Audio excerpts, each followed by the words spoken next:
మేఘాల్లో సన్నాయి రాగం మోగింది, మేళాలు తాళాలు వినరండి.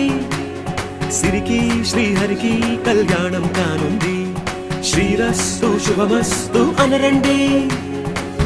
అచ్చతలు గంటో పెళ్లికి అర్థం చెప్పారంటూ, మెచ్చదగు ముచ్చట ఇది అని సాక్ష్యం చెబుతామంటూ, జనులంతా జై కొట్టేలా జరిపిస్తామండి. అందాల కుందనపు బొమ్మవని జత చేరు